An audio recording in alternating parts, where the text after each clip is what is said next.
Hi everyone, my name is Jason Lee. I'd like to welcome you to today's webinar from Oxford Instruments Asylum Research. The title of today's webinar is How to Choose the Right AFM Probe.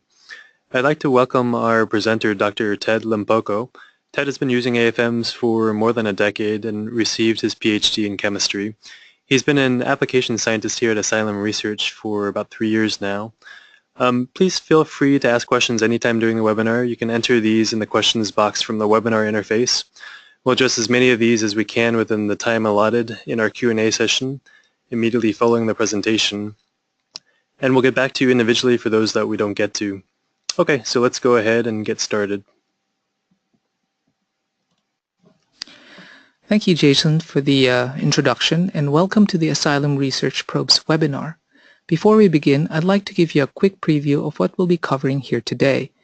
After a quick intro, we'll jump right in and start at the start with the basics. I know most of you are probably already familiar with AFM, so we'll keep this section short. But for completeness sake and for the beginners out there, that's where we'll start. Then we'll cover the key parameters of an AFM probe and talk a little bit about how each of these affects imaging. This will be useful when we get to our tip selection guide, which gives you some guidelines on how to choose the best probe for your research. Finally, we'll end with real-life applications examples presenting a fairly wide variety, so hopefully you'll find at least one of these to be applicable to your work. So let's begin. So many tips, so little time, and there are quite literally hundreds of AFM probes out there nowadays. So how do you choose? Well, if you were a grad student doing AFM in the late 80s or early 90s, the answer to that question would have actually been quite simple. You'd use your one and only cantilever, the one you had spent an entire day making from scratch. I like this picture because it really makes you appreciate the variety and quality of probes we have to choose from today. Which brings us back to the question, how do you choose? It can make all the difference between getting beautiful data or mediocre data, or even worse, it can make the difference between getting data and not getting anything useful at all. And chances are you're using the cantilever you're using because that's what those in your lab had been using, correct? But it's worth taking a moment to ask yourself the question, am I using the right probe for my sample and for my application? So we put together this webinar really with you in mind. It gathers the collective wisdom of scientists here at Asylum who have been running AFMs for years on all types of samples. I hope this does not come across as a sales pitch for certain type of probes or imaging modes. That is certainly not our goal. What we want to share is our experience with you into a definitive guide to help you answer the question posed at the start of this slide. How do you choose? Successful imaging really starts with a probe, so after watching this webinar, you will hopefully be able to choose wisely. Here's a cartoon of an AFM probe with the different terms we use to describe its parts, and over here is an actual silicon probe mounted above the head of a pin. The cantilever is probably a little too small to be clearly seen in this view. What we do see immediately is what we call the chip, shown in the cartoon in blue.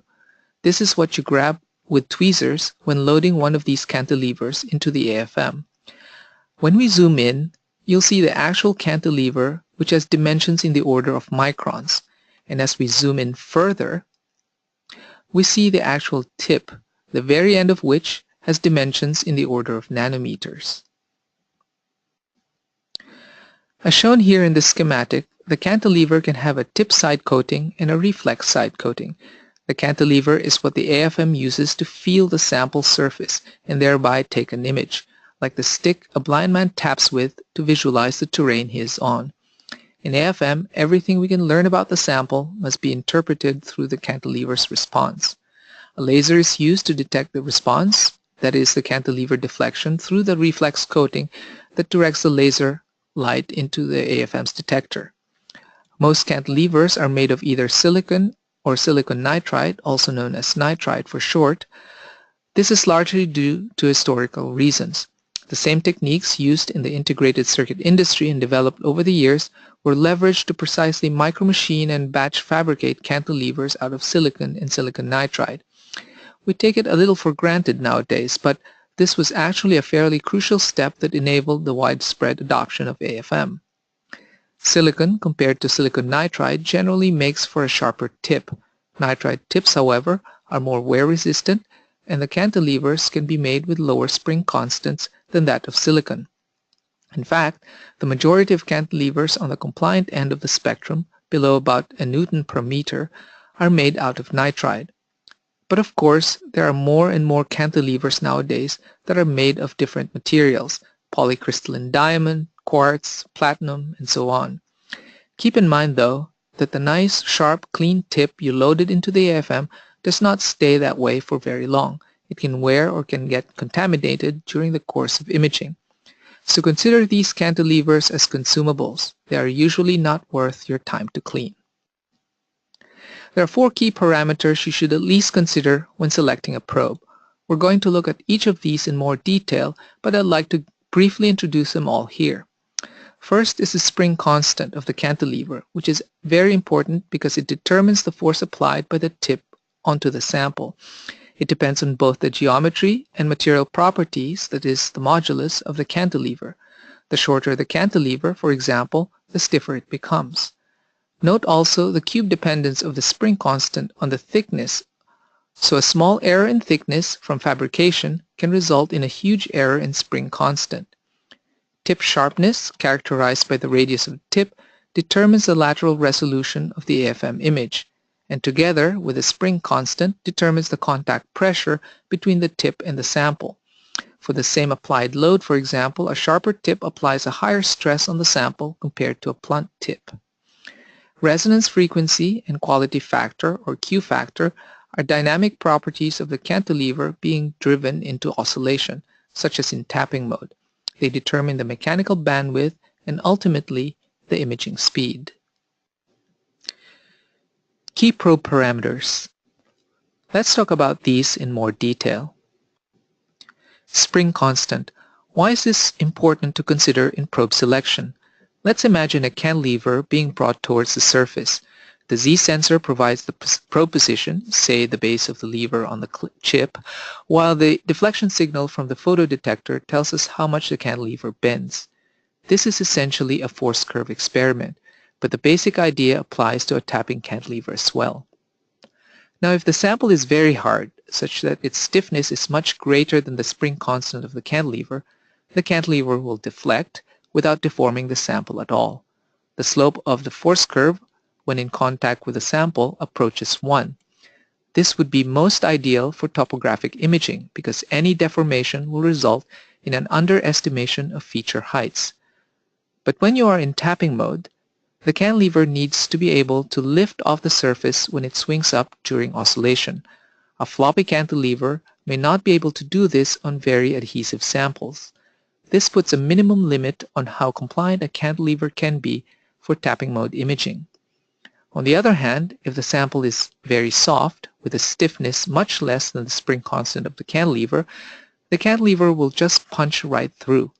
In the extreme case of a liquid, the slope of the force curve remains 0 during contact.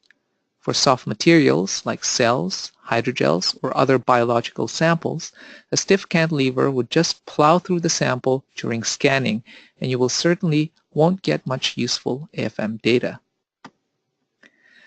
Now, if the stiffness of the cantilever and the sample are comparable, the cantilever will bend, as well as the tip induce some deformation on the sample.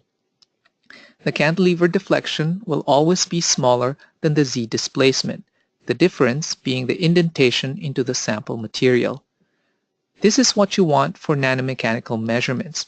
To get the stiffness of the material, you need to be able to poke at it. So you need to choose a lever with a stiffness commensurate with your sample. The lever and the sample act like 2 springs in series, such that if you know the stiffness of the lever, you can work back to the stiffness of the sample from the amount of indentation. Tip radius. Here we have 2 tips imaging the same sample surface, one sharp, the other blunt. Dotted blue lines indicate the sample profiles that would result. It is important to note that AFM images are always a convolution of sample topography and tip geometry. So your probe's tip radius limits the lateral resolution of your AFM image. Sharper tips result in a profile that is closer to the actual surface topography. and as the tip gets blunter, it becomes harder to distinguish between surface features, like trying to read Braille with an oven mitt. When the tip radius is comparable to the size of the sample features, these will appear wider laterally in X and Y dimensions than they actually are. This is called the tip widening effect, a common unavoidable artifact in AFM. In fact, the sharpest feature you will see in your image will be the mirror image of your tip itself. Notice that this is actually the case in both examples. The sharpest feature results in an inverted image of the sharp tip as well as an inverted image of the blunt tip.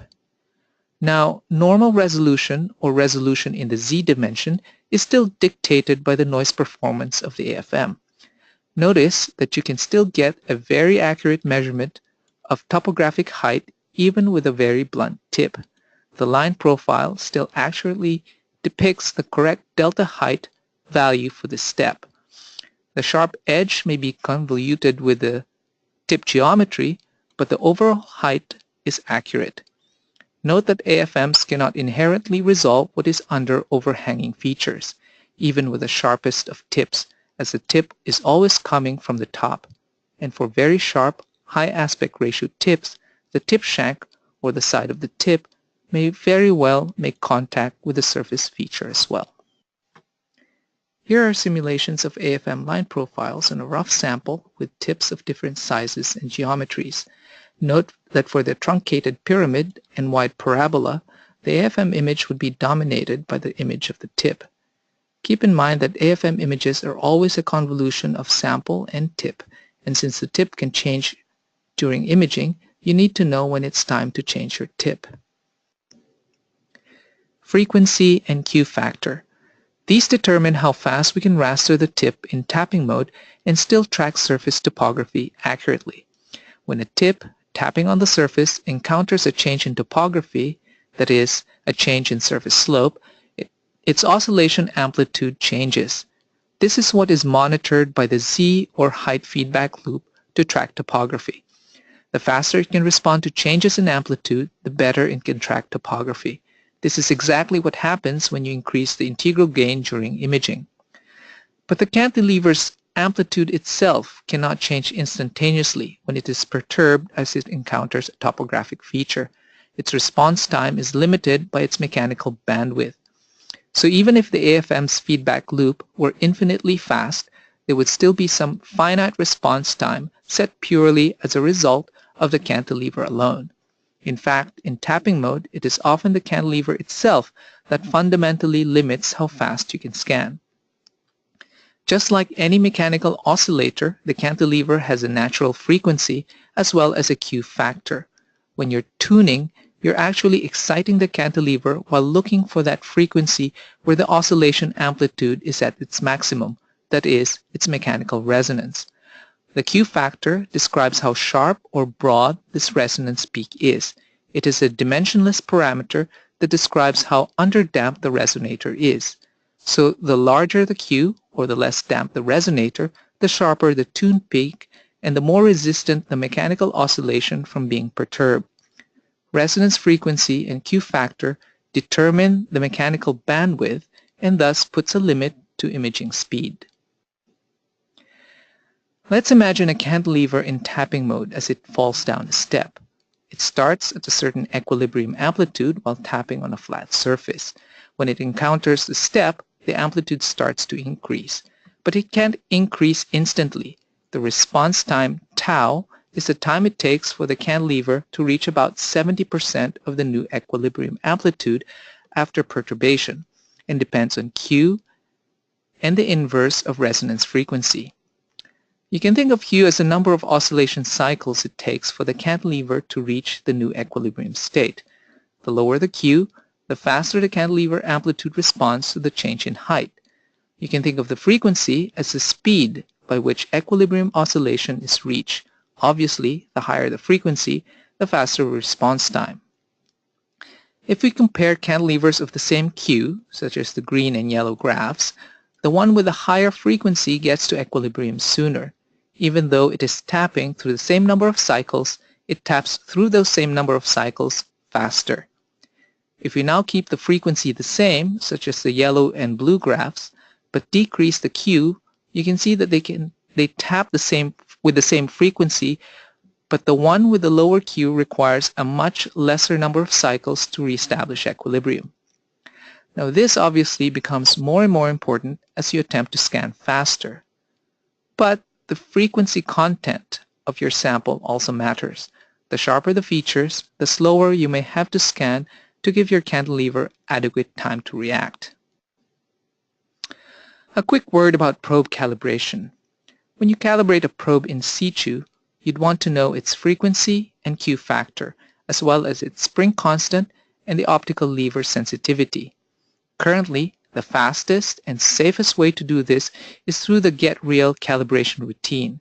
We've made it as trivial as pushing one button. To determine the cantilever's frequency and Q factor, you only need to fit its thermal power spectrum to a simple harmonic oscillator, which is built into the software. In addition to this, you can get the spring constant directly for certain levers based on reference values determined at the factory by interferometric methods. Finally, once you know the spring constant, you can also determine the optical lever sensitivity from the equipartition theorem also built in our software. Through this GetReal method, you can have your tip pre-calibrated every time before you even land it on the surface.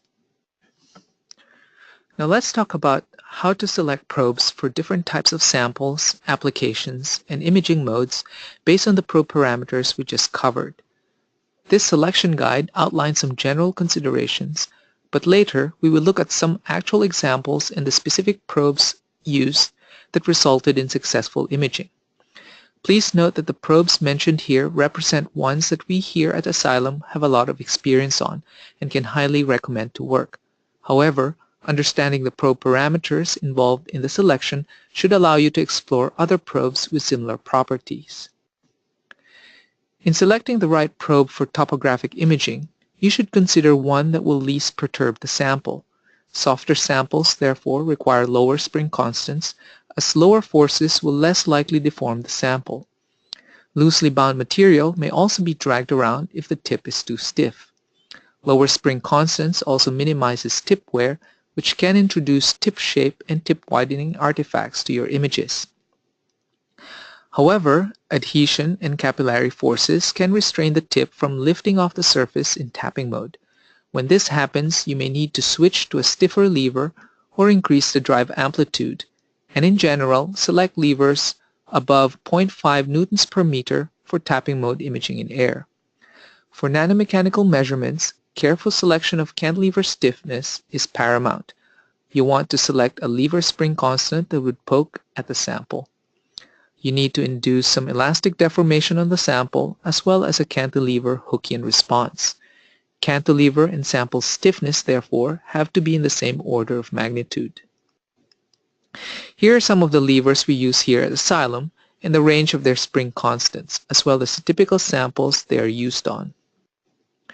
For contact mode imaging in medium to hard materials such as polymers and thin films, we would use something like the AC240 with a moderate spring constant of 2 newtons per meter, also appropriate for force spectroscopy. For contact mode imaging of soft biological materials in fluid, something very compliant like the silicon nitride TR400 with a spring constant 2 orders of magnitude lower works well. For tapping mode in air, higher spring constants are the order of the day, as these also produce higher resonance frequencies. The go-to tip for the MFP3D is the AC160 for the cipher. It is the AC55 for speed. The AC240 is also common, but may not be stiff enough for nanomechanical applications in tapping mode. Tapping mode imaging in fluid typically involves soft biological materials such as DNA and proteins, and for these applications you need to go with a compliant lever such as these nitride probes. The UHF lever, however, is our go-to lever for harder materials. It is a lever, for example, that's used to image calcite atoms in water. Remember that tip sharpness sets the lateral resolution of the image. In general, silicon tips are sharper with typical radii less than 10 nanometers than silicon nitride tips that are typically rated around 15 nanometers. Note that most tips fall around the 10 nanometer or standard radii range. This is sufficient in most cases for general purpose imaging. The BioLever Mini has a compliant cantilever but a silicon tip which tends to be sharper than nitrides. This makes it a favorite among our biologists for high-resolution imaging of soft biomolecules such as the DNA double helix. The UHF lever, although rated at 10 nanometers, can actually resolve atomic point defects in calcite, which shows that even with a relatively blunt tip, all you need is a single atom asperity and of course the ability to track ultra-low amplitudes to attain true atomic resolution.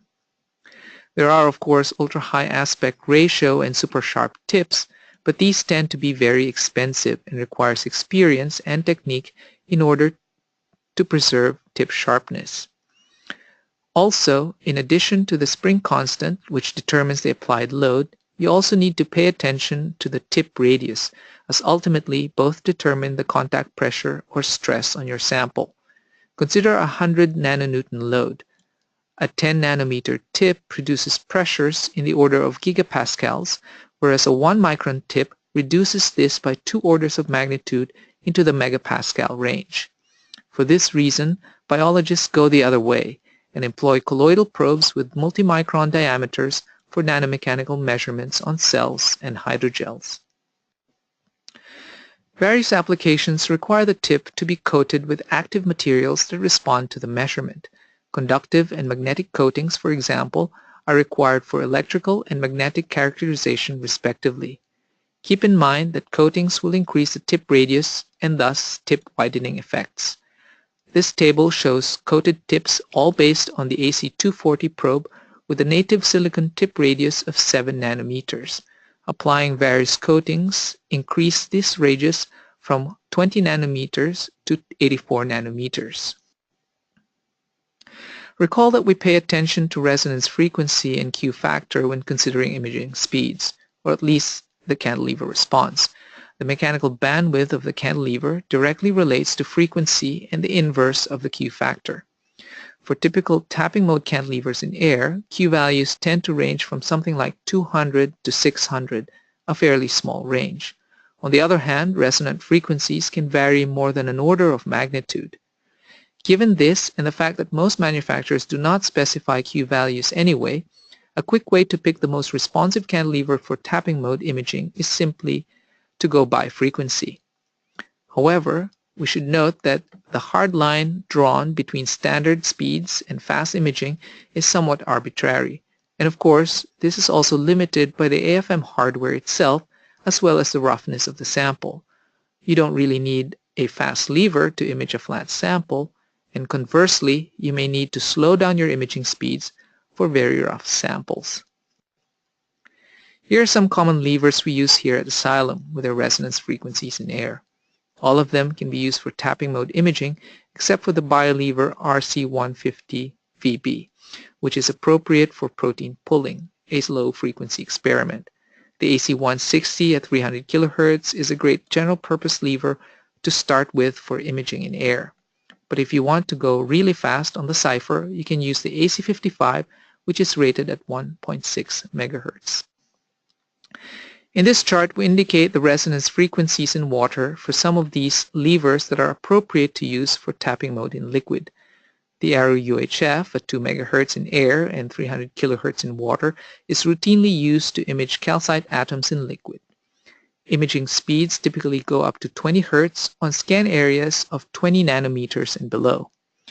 The nitride levers TR800 and the BioLever Mini are used in tapping mode to image biomolecules in liquid.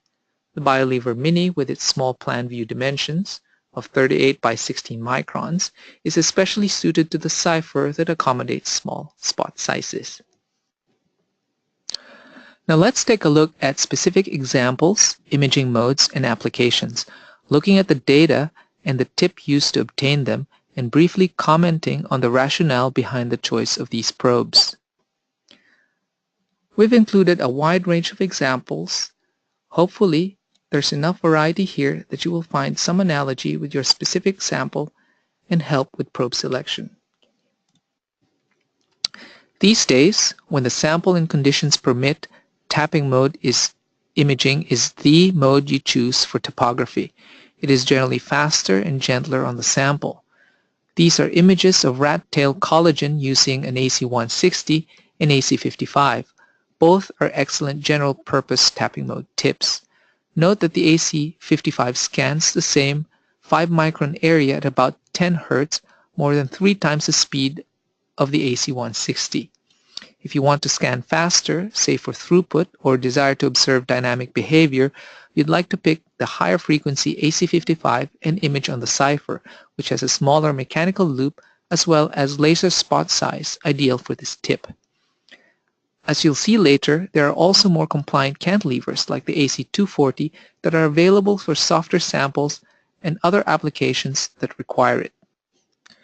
This is an image of calcite in water clearly showing point defects using an arrow UHF lever. For high-resolution imaging of medium to hard materials in water, select the small lever with high resonance frequency for fast, low-amplitude imaging. This is an example of true atomic resolution imaging, as we can detect single atoms missing from the lattice. Note that the nominal tip radius is 10 nanometers, hardly atomically sharp. Super sharp tips are often not necessary, as single atom asperities on standard tips can often do the job. In addition to the tip, note that you also need a very stable, low noise AFM like the cipher in order to get such very high resolution images.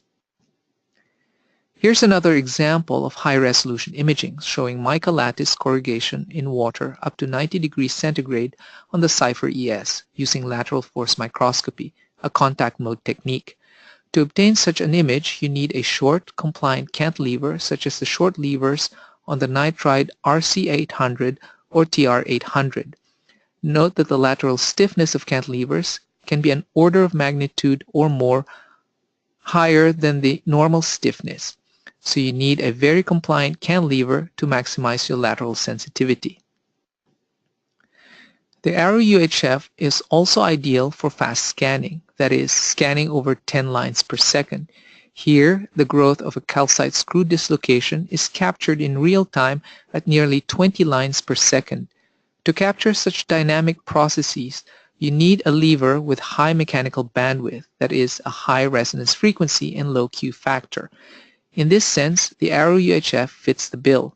Its frequency is of the same order as the AC55, but whereas AC55 has a Q factor around 500, the arrow UHF has a Q factor around 200, squeezing a better response time out of it.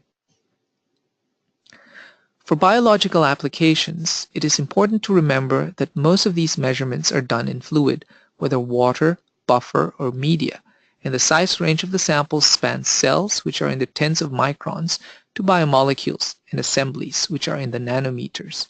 Here, DNA bound on mica is imaged with a short TR400 in fluid. You want a cantilever with a low spring constant to apply gentle forces on the DNA, but with a high enough frequency in water for tapping mode imaging. Gold-coated silicon nitride probes are usually the choice for such applications. Silicon tips, while generally sharper, are also often stiffer, while the aluminum reflex coating tend to delaminate after long exposure in water. The PB designation also indicates that the reflex side and the tip side of the cantilever are coated, minimizing the bimetallic effect and thereby the cantilever deflection drift. Because of the tip side gold coating on the TR400 PB, their radii are bigger and would not be able to resolve details of the DNA molecule. This will also result in the apparent widening of the DNA width, but you can still obtain the true diameter of the molecule by measuring the height difference between the DNA strand and the mica substrate. However, to resolve structural details such as the DNA double helix, you need a sharp tip along with a compliant cantilever. In this case, the BioLever Mini will do the job. It has a compliant silicon nitride probe, but with a sharp, less than 10 nanometer silicon tip. Again, Note that this is not really super sharp, and you may need to iterate through a few tips before you get one with an asperity small enough to resolve the double helix. This is also the case where instrument performance matters, as you are tapping the cantilever at very, very low amplitudes. The inherent stability and low noise of cipher makes double helix imaging a less formidable experiment. For force pulling experiments such as the unraveling of Titin or inducing B to S transition in DNA, you'd need probes that have low deflection drift with low spring constants for force resolution. Note also that the smaller the cantilever, the lower the damping term, and the smaller the force you'd be able to detect. In addition, the BioLever RC150 has a low noise floor, which makes it ideal for this application. The noise floor determines the minimum force detectable by the cantilever that allows you to capture the minute conformational changes in these single molecules. This depends on the cantilever bandwidth and the dissipation term B. Note also that the TR400 selected is the gold-coated tip variety, as proteins generally love to stick on gold, which is ideal for a pulling experiment. Here are examples of live cell imaging in contact mode. We recommend the long TR400 PB probe, which has a very low spring constant that would prevent damage to the fibroblast cells, whereas short TR400 levers are used for tapping mode in liquid. The longer, more compliant levers can be used in contact mode. In addition, since no ultra-small features are being resolved, the PB type, which is coated with gold on both sides, is a preferred variety for stability reasons. Note that the tip shank, the height of the tip, can be an important factor to consider for cell imaging, because if the cell is very tall and your tip height is short, your tip may not be able to touch down on the far side of the cell. For adherent cells like these fibroblasts, the TR400 PB works fine, but this cantilever has a tip height of only 2.9 microns, so it would be potentially too small for other types of cells. A common AFM measurement in biology involves determination of cell and hydrogel stiffness. Both are very soft materials in the kilopascal modulus range, so choose a very compliant lever, and if available, a probe tip of colloidal dimensions. In this example, a glass bead with a diameter exceeding 1 micron is used. Remember that increasing the tip radius from nanometers to microns can reduce the contact stiffness by 2 orders of magnitude, which helps prevent damage to soft samples. While regular sharp probes are also often used, keep in mind that you risk puncturing the cell. In addition, the size and geometry of colloidal probes are more well-defined, so there is also less uncertainty in fitting to the popular Hertz contact model. Mechanical properties like the example we just discussed are actually very common AFM measurements, and here it is also critical to select the right tip. These properties span many orders of magnitude in stiffness, size, and time scales. Here at Asylum, we offer users a suite of techniques to address these different measurement regimes. There is no one-size-fits-all technique, and therefore you need to select the right probe for the right sample and measurement mode. The paramount selection criteria for nanomechanical applications is the cantilever stiffness. If you recall our earlier discussion on spring constant, to probe material stiffness while imaging, you need to be able to poke at it. Therefore, you need a lever with a stiffness commensurate with the material you're examining. Ideally, you would want to induce elastic deformation of the material while at the same time detecting the indentation from cantilever deflection. But you also want to avoid tip wear and damage to your sample. This chart helps you sort out what cantilever spring constant is appropriate for the stiffness of the sample you're probing, as well as the imaging mode you plan to use. Note the wide dynamic range of samples covered by the same stiffness AM/FM tip, a tapping mode technique, compared to techniques based on force spectroscopy and contact resonance. Also keep in mind the contact pressure on the sample is also determined by the tip radius, so you actually need to pay attention to both the cantilever spring constant and the tip radius. The most basic way to probe sample stiffness is with a force curve, where you monitor force as a function of the tip sample separation. This is generally a slow process, each force curve taking on the order of 1 second. Fast force mapping allows you to acquire force curves 300 times faster on the MFP3D and even faster on the cipher. This allows you to create a modulus map of the sample at high pixel resolutions. You therefore want to pick a lever here that is more or less appropriate for force spectroscopy with moderate stiffnesses like the 2 Newton per meter AC240. So how is modulus extracted from the force curve data? Well, a force curve is essentially a plot of cantilever deflection from the photodetector as a function of z position from the z sensor. By calibrating the lever, you can convert this plot to a force versus indentation plot, which can be fitted to a contact model to arrive at the material's Young's modulus. Here are representative force curves from the polystyrene green and polypropylene blue regions of this spin-coated polymer blend. Note that the color contrast in this image represents the Young's modulus value at each pixel from the force curve fit to the contact model.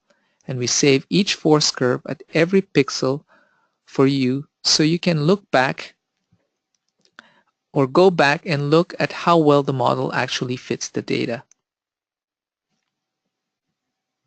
AFM is a viscoelastic mapping technique done in tapping mode. This measurement does not only yield stiffness and elastic modulus, but material response due to viscous damping, given here in the dissipation and loss tangent channels, all taken simultaneously in real time. As mentioned earlier, this is a tapping mode technique. Moreover, it is a dual AC mode, which uses the resonance of the cantilever's principal as well as one of the higher bending modes, usually the second one. Since you are working at higher frequencies, the stiffness of these levers would be higher than what you would use for force spectroscopy. In this example, an AC160 is used, which is an order of magnitude higher than the AC240 that you would use in fast force maps for a similar material. The AC160 is a good tapping mode tip with a fundamental frequency of about 300 kHz and a second bending mode at about 1.5 MHz, still within the instrument detection bandwidth. Note that the second mode is about 6 times the frequency of the first mode and should be visible in the thermal power spectrum. The stiffness criterion comes in because you want to tap hard on the sample, that is, to be in repulsive mode or a phase below 90 degrees in order to get good nanomechanical data. The AC160 allows you to drive the cantilever at higher tapping forces for the same given amplitude compared to the AC240. So how does AM/FM work? Well, we excite the cantilever at 2 frequencies at the first and typically the second bending modes. The first mode in AM is used in the same way as for regular tapping mode, where we get topographic data as well as loss tangent. In the second mode, we turn on the phase lock loop or FM and extract stiffness and elasticity as well as dissipation. To learn more, you can go to our website and download the application note on AM/FM. These are other tips you can use in AM/FM. For more moderate tapping forces, for example, if you find that the AC160 causes wear on your sample, you can try the AC200, which is still more than 3 times stiffer than the AC240. For higher resolution work, in this case a detailed imaging of the PP fibers in the PSPP blend on the left, an Arrow UHF can be used. Here's a summary of some of the recommended probes for these different nanomechanical modes in terms of the lever stiffness versus material modulus chart that we put up earlier. Although we did not have time to go into contact resonance mode, which covers the higher end of the modulus spectrum, we've included some recommended levers here in case you'd want to try this out. Electrical modes obviously require conductive probes, as the tip here is used to either measure current from the sample or apply bias or an electric field on the sample. These include conductive AFM, electrostatic and Kelvin probe modes, as well as piezo response microscopy. An important consideration, therefore, is how the tip is made conductive, whether it is coated with a conductive material or is itself actually made from conductive materials.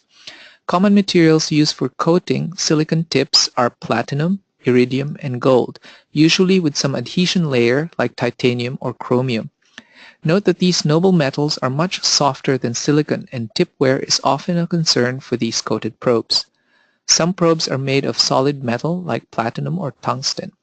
In this case, although tip wear can occur, the tip merely blunts but do not lose conductivity, unlike coated tips. Obviously, for MFM, the coating needs to be a magnetic material, such as cobalt chromium or cobalt platinum, to map the sample's magnetic response. It just so happens that these coatings are also electrically conductive as well. Conductive AFM looks at current passing through the tip and sample, generates a current map or current voltage spectra of the surface. In this example, blue drive was utilized to excite the sample, which consists of a zinc oxide thin film, while current was measured from the tip. Since current can be measured when the tip is in ohmic contact with the sample, conductive AFM is necessarily a contact mode technique. For thin films like these, you need to use a cantilever with moderate spring constant like the AC240TM with a stiffness of 2 newtons per meter. You would want to be able to press on the sample to improve ohmic contact while avoiding tip wear that would damage the conductive coating. Measuring the current with fast force maps can further minimize tip sample damage, as this imaging mode avoids shear stresses as the tip is fully disengaged from the sample when it moves laterally from pixel to pixel. You can use probes appropriate for force spectroscopy for this mode, which the AC240TM is also fit to do. In contrast to conductive AFM, EFM and KPFM are tapping mode techniques. Electrical measurement depends on how cantilever resonance is perturbed by long-range forces while the tip is raised above the sample. Electrostatic force microscopy, or EFM, detects force gradients due to electrostatic charges, while Kelvin probe force microscopy, or KPFM, measures surface potential. Both require the tip to be biased and thus need to be made of conductive material. Platinum or iridium-coated silicon tips are common examples, as well as conductive diamond probes. In this case, the same AC240TM tip in conductive AFM can also be used in EFM and KPFM. Choose a lever that has high enough resonance frequency to do tapping mode imaging, say 70 kHz, but with a moderate spring constant that can probe weak long-range forces, for example, somewhere in the range of 1 to 2 newtons per meter. In PFM mode, the tip is rastered across a sample in contact mode while an AC bias is applied to the tip. The alternating electric field causes the piezoelectric material to strain sinusoidally in response to the AC bias. Since the tip is always in contact with the sample, the frequency at maximum amplitude is the tip sample contact resonance. The amplitude and phase of this contact resonance peak can be used to characterize the material's piezoelectric response. Since this is a contact mode technique, you need similar probe requirements as for conductive AFM. An AC240TM probe is a good place to start. But since the tip is biased through the cantilever, you can have electrostatic fields from the lever also coupling with the sample. Probes like those from Rocky Mountain probes with taller tip shanks are often effective in minimizing these type of interference in the measurement. They are also made of solid platinum, so you never lose conductivity even with tip wear. Here's a summary of some of the other probes that we recommend for these electrical modes.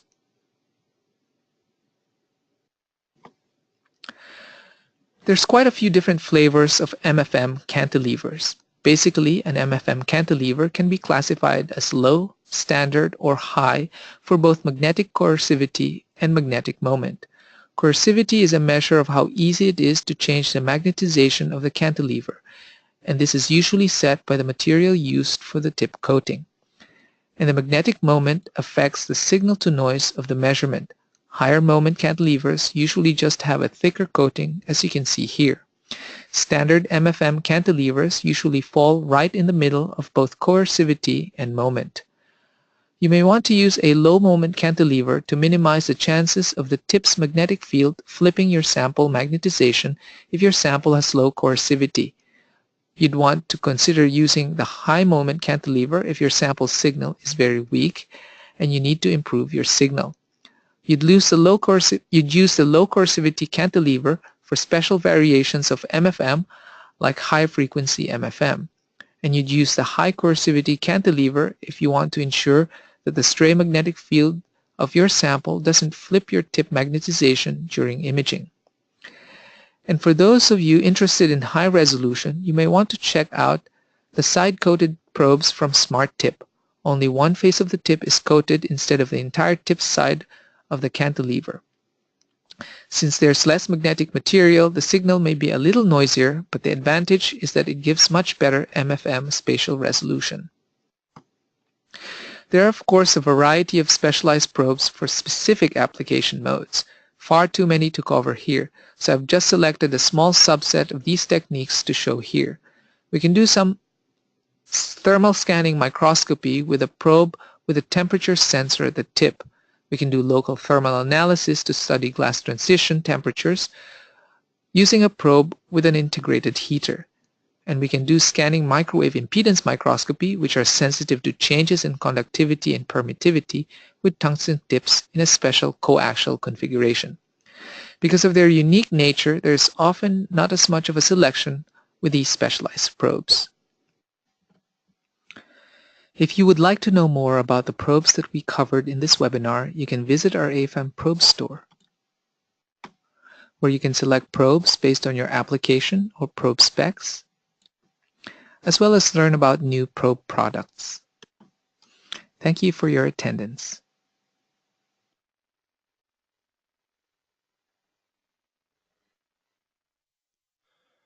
Thanks, Ted. So that ends the presentation part of the webinar.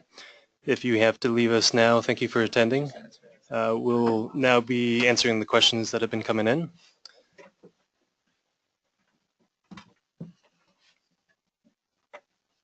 First question is, during scanning, if the line profile presents some hysteresis, could it be due to the cantilever? Excuse me. First, you have to distinguish if the hysteresis is in the z dimension or in the xy dimension. It could be that the cantilever or the probe is parachuting off a tall feature as it clears the tall feature. In that case, the hysteresis would be due to, or the mismatch between the trace and retrace would be due to poor tracking, and so you would actually want to increase the integral gain of the feedbacks for better tracking. Or it could be that you need to slow down the scan rate or get a higher bandwidth cantilever. It could also be that your sample is at a slope, and so in scanning in the x direction, the z has to climb up and down a tall slope, and you could be seeing the hysteresis in the z piezo. In that case, you might want to change the scan angle so you're scanning along the slope as opposed to against the slope. Okay, second question is, will the slides be available later, or will the webinar be viewable later for teaching new students? That's a good question, thanks. I'll answer this one.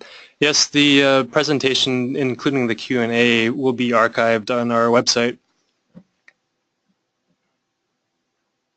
Third question is, what about triangular cantilever calibration with the GetReal?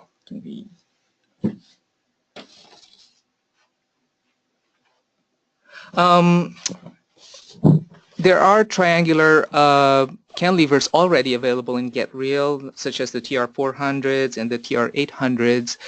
Also, if you look at the GetReal panel at the bottom, there is a fields to enter the dimensions of a custom cantilever. However, these is more suited for the diving board or rectangular cantilever types, as the calculation for the probe parameters there are through the Sater method.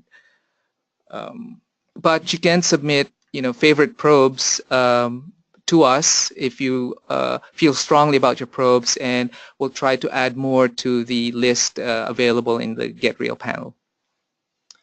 So the next question is from someone who missed the page about when you should change your tip, and can we show it again? Yeah, we can. Can we show it again? Put that back up there. Yeah.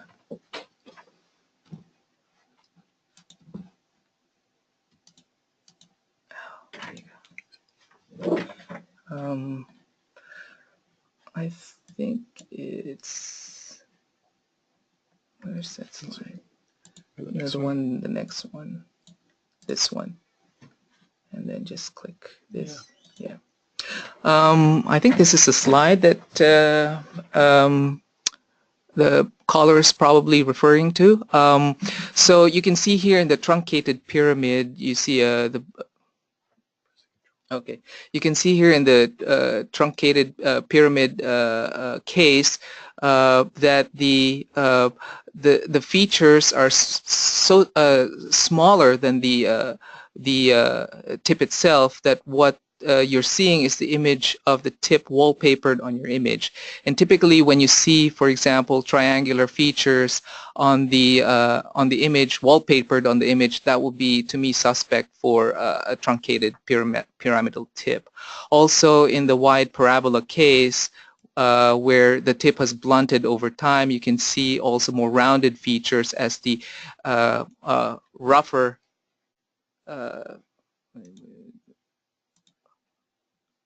sharper features of the sample is the one actually imaging the tip. Okay. Next question is, what are your suggestions for minimizing tip wear in tapping mode imaging, specifically scanning in attractive versus repulsive mode, etc.? That's a good question. That's a good question. In general, attractive mode imaging is gentler on the sample.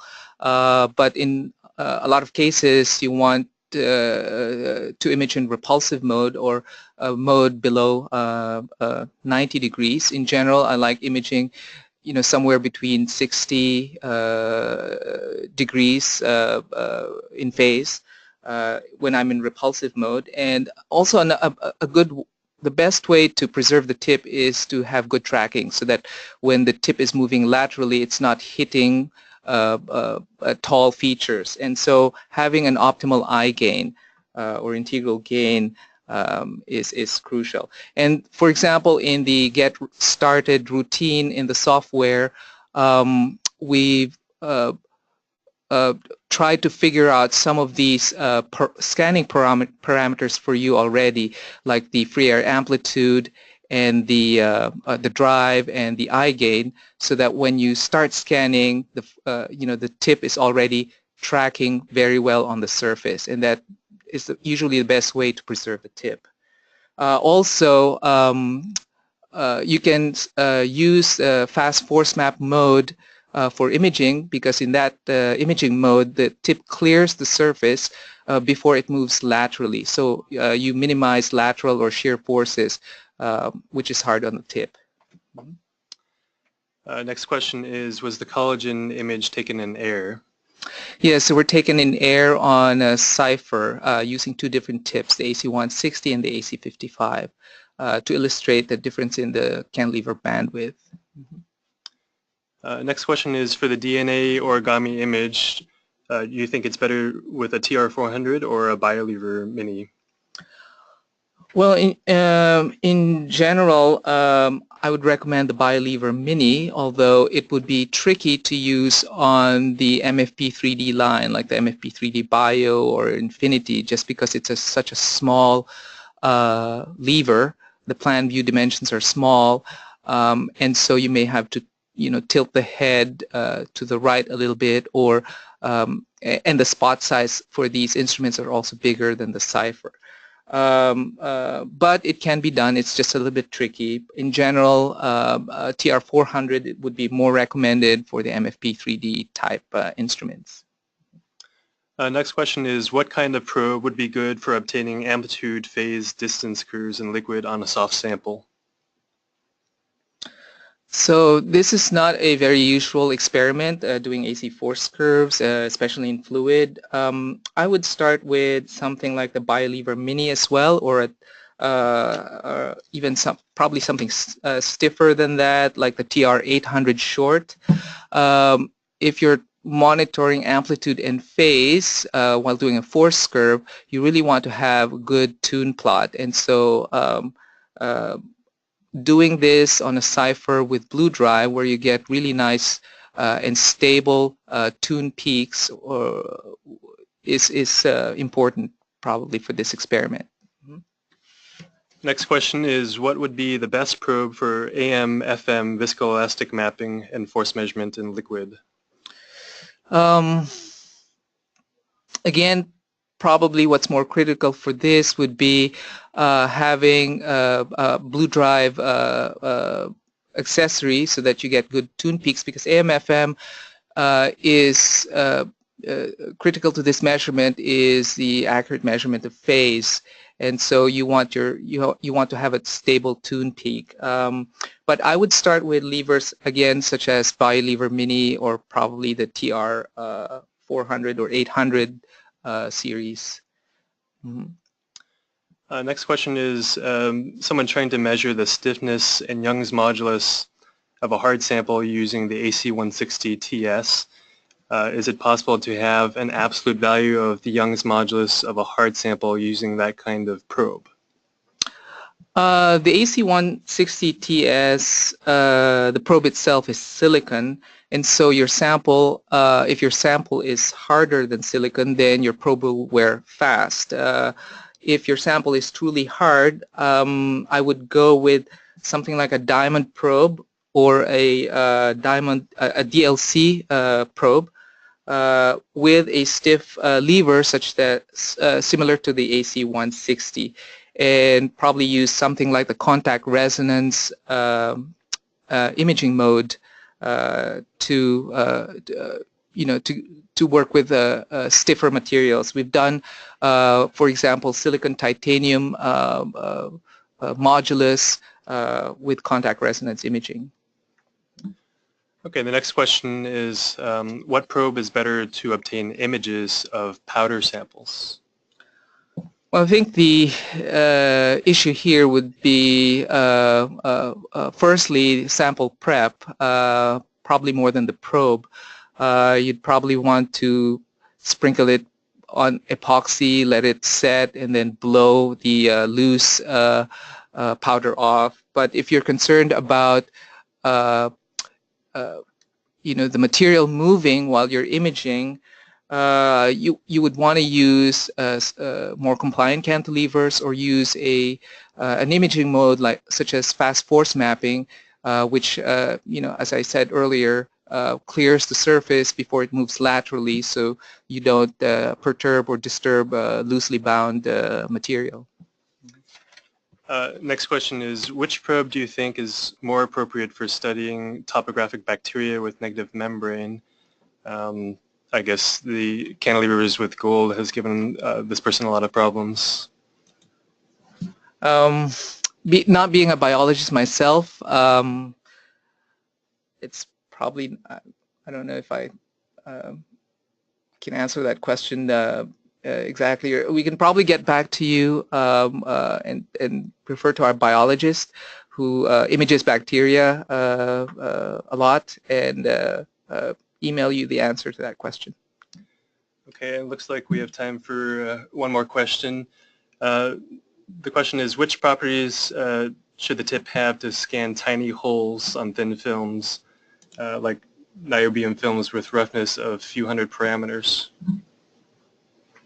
Maybe that means a few hundred picometers. So scanning tiny holes. I mean, this is probably where investing in a super sharp probe or aspect ratio probes would be appropriate. These are generally expensive probes, and they require technique to use to preserve the tip. You may have a super sharp probe, but then land on the surface and not get the sharp tip that you purchased. And so if ever you're using such a probe, I would suggest you also go through our webinar on soft engage, so that when you do use these probes, you make sure that you're landing softly on the surface and preserving the tip for the imaging. So it looks like we have had quite a few questions come in towards the end. We're not going to be able to get to all of those, but what I encourage you all to do is to send your questions into support. We actually have all your questions here, so we'll try to get back to you each on an individual basis. We're also going to be building a frequently asked questions on our probe page directly, so be sure to visit there to answer some of the frequently asked questions. I'd like to thank you all for attending this webinar. Thank you very much.